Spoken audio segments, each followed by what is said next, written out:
All right, to discuss this further, we're being joined by Stephen Golub, who's a lawyer and political analyst. He's joining us live from California. Stephen, always a pleasure speaking with you. How much do you feel gun laws will play a role in the upcoming elections? It is surely expected to be a divisive subject in the presidential debates.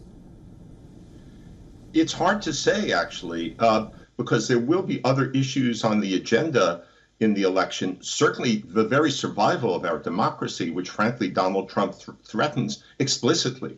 I'm not going overboard and saying that he's voiced support for the insurrectionists who violently seized the Capitol, a few years ago, talking about pardoning them, talking about going after prosecuting his political opponents, even people in his own party who have opposed him. That's one big issue. Another will be reproductive rights, abortion, which is a very big issue.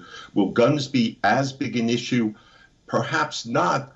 Although it could depend on what happens between now and the election, especially leading up to the election. If there is another of our unfortunately frequent, horrific episodes of gun violence in which many people get killed, that could galvanize electoral focus on this. And some people who otherwise might not have voted may turn out to vote for President Biden because he and the Democrats are more in favor of gun control. And just to add one thing, I think I'll differ a bit with your introduction in that I think the majority of Americans do favor gun control, something like 70 to 80% do. But the problem in the US is that a very vocal and dedicated minority make that the main issue that they vote on.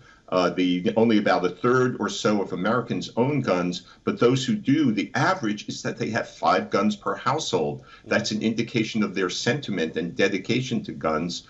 They're feeling that it's a vital part of their lives, and they will vote mainly on that issue, which affects the whole political calculus in terms of trying to get gun control legislation passed.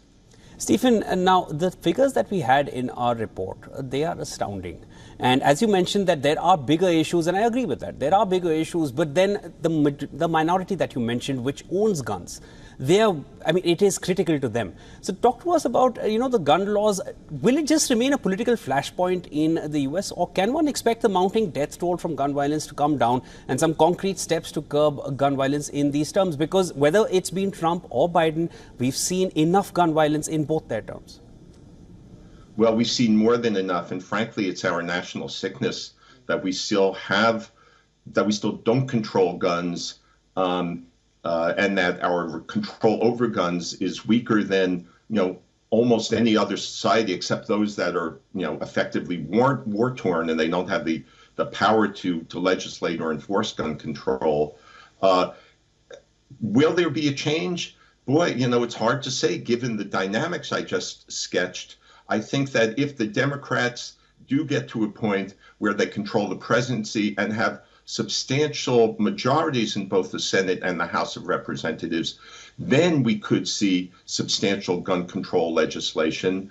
But whether the Democrats could get to that point where right now the country is divided kind of 50-50 between Democrats and Republicans is a big question. And I'll add, we also have the added powerful constraint these days of a radically right Supreme Court, which recently issued a ruling that effectively allows people to own automatic weapons. That's a weapon where you just pull the trigger once and literally the gun can discharge hundreds of rounds per minute, as opposed to what's called a semi-automatic weapon, where you have to pull the trigger individually each time. With a Supreme Court like that, that's gone against its own means of interpreting laws and constitutions, its own notion that you have to go with the literal text of a law or a rule, the common sense text in interpreting a law, and instead has said, in effect, that no, an automatic weapon isn't really an automatic weapon. Therefore,